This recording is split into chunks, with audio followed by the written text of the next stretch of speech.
캄보디아에서 정말 극과 극의 한 주가 펼쳐졌습니다. 국경 한쪽에서는 총성이 울리는 팽팽한 긴장감이 흘렀는데 바로 그 시각 다른 한쪽에선 국가의 미래를 바꿀 아주 야심찬 경제 청사진이 발표됐거든요.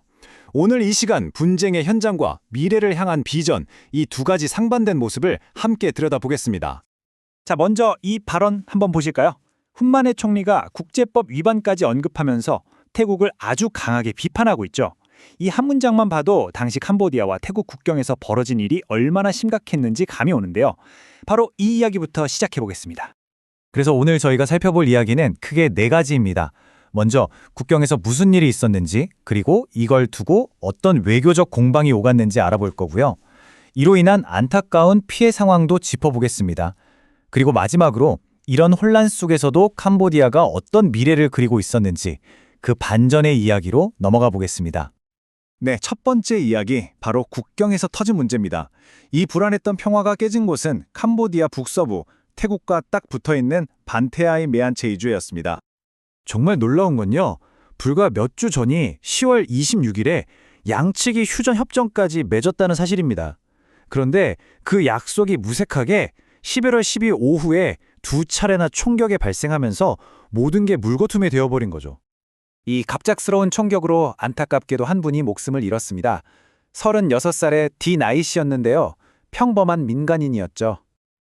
비극은 여기서 끝이 아니었습니다. 또 다른 민간인 3분이 크게 다쳐서 급히 병원으로 옮겨져야만 했습니다. 자, 이렇게 사상자까지 나오니까 사건은 바로 진실공방으로 번졌습니다. 양쪽에서 내놓는 이야기가 완전히 달랐거든요. 팽팽한 외교전이 시작된 겁니다. 양측의 입장이 이렇게나 다릅니다. 캄보디아는 이건 무고한 민간인에 대한 잔인한 공격이다, 명백한 휴전 위반이다 라고 강하게 비난했고요. 반면에 태국은 아니, 캄보디아군이 먼저 쐈다, 우린 교전 규칙에 따라 대응했을 뿐이다 라고 맞섰습니다. 여기서 캄보디아 정부부 장관이 한마디 더 하는데요. 이게 아주 날이 서 있습니다. 태국의 주장을 근거 없는 부인이라고 일축하면서 심지어 사실 확인도 안 하고 말하면 나라 망신시키는 것이라며 태국군 대변인을 향해 이례적으로 강한 비판을 쏟아냈습니다. 상황이 이렇게 되니까 국제사회도 가만히 있을 수 없었죠. 발빠르게 움직이기 시작합니다. 아세안은 바로 감시단을 현장에 보냈고 미국과 말레이시아 정상까지 직접 나서서 양국 지도자들과 통화하며 중재에 나섰습니다. 자, 이렇게 외교관들이 분주하게 움직이는 동안 정작 천장에 있는 사람들은 어땠을까요? 삶이 그야말로 송두리째 흔들렸습니다. 사상자 발생, 그 이면에는 더 깊은 상처가 있었죠. 계속되는 충성에 두 마을에서 무려 400가구나 되는 사람들이 정말 모든 걸 버리고 몸만 빠져나와야 했던 겁니다. 이분들은 근처에 있는 사원으로 피신해야만 했습니다. 다행히 캄보디아 정치인들이 바로 달려가서 위로의 메시지를 전하고 라면이나 식수, 전통 스카프 같은 긴급 구호 물품을 전달했다고 합니다. 가구당 약 12달러 정도의 현금도 지원되었고요. 자, 그런데요. 정말 흥미로운 건 바로 지금부터입니다. 국경에서 이렇게 일촉즉발의 상황이 벌어지는 바로 그 시간에 캄보디아의 다른 한쪽에서는 완전히 다른 미래가 그려지고 있었거든요. 국경 너머에서 캄보디아는 대체 뭘 준비하고 있었던 걸까요? 수도에서는요, 국가의 운명을 바꿀 만한 아주 중대한 발표들이 쏟아져 나오고 있었습니다. 바로 기술과 금융 분야에서요. 그 첫 번째 카드가 바로 이겁니다.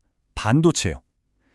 캄보디아가 국가 차원에서 반도체 생태계를 만들겠다고 선언한 건데요. 이건 그냥 제조업 좀 하겠다는 수준이 아니라 아예 나라의 체질을 첨단 기술 경제로 바꾸겠다는 정말 대담한 선언인 거죠. 이게 그냥 말로만 하는 게 아닙니다. 아주 구체적인 계획이 있어요. 2030년까지 반도체 설계 허브가 되겠다는 비전 아래 전문 엔지니어를 300명 넘게 키우고 국립센터까지 세운다는 겁니다. 2025년이면 6천억 달러가 넘을 것으로 보이는 이 거대한 시장에 본격적으로 뛰어들겠다는 거죠. 그리고 미래를 향한 움직임은 여기서 끝이 아닙니다. 금융 쪽에서도 아주 큰 그림을 그리고 있었어요. 캄보디아 국립은행이 세계적인 핀테크 기업과 손을 잡고 자국 결제 시스템을 국제 무대에 연결하겠다고 발표한 겁니다. 자, 이게 어떻게 되는 거냐면요. 캄보디아의 QR 결제 시스템, 바콩이라고 있는데 이걸 중국의 위챗페이랑 바로 연결하겠다는 겁니다. 이게 되면 양국으로 가는 여행객이나 기업들이 정말 편하게 디지털 결제를 할 수 있게 되겠죠. 자국 통화의 사용을 늘리고 최대 파트너인 중국과의 경제 교류를 더 활성화하려는 아주 똑똑한 전략이라고 볼 수 있습니다. 그러니까 캄보디아는 지금 첨단 기술이랑 금융 이 두 개만 보는 게 아니에요. 자신들이 원래 잘하던 분야도 놓치지 않고 있습니다. 전통적인 강점인 노로 분야에서는 베트남 투자를 끌어와서 부가가치를 높이려 하고요. 보건 분야에서는 세계의 약국이라고 불리는 인도와 손잡고 제약 산업을 키우려는 노력도 함께하고 있죠. 결국 캄보디아의 이 한조를 보면 참 많은 생각이 들게 합니다. 과연 캄보디아는 격동의 과거를 상징하는 이 국경 분쟁을 잘 해결하면서 동시에 첨단 기술이라는 새로운 미래를 성공적으로 열 수 있을까요?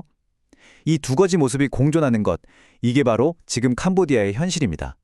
그래서 우리가 이 나라를 단순히 분쟁 지역이라거나 아니면 그냥 성장 가능성이 큰 나라, 이렇게 한쪽으로만 봐서는 안 되는 이유가 바로 여기 있는 것 같습니다.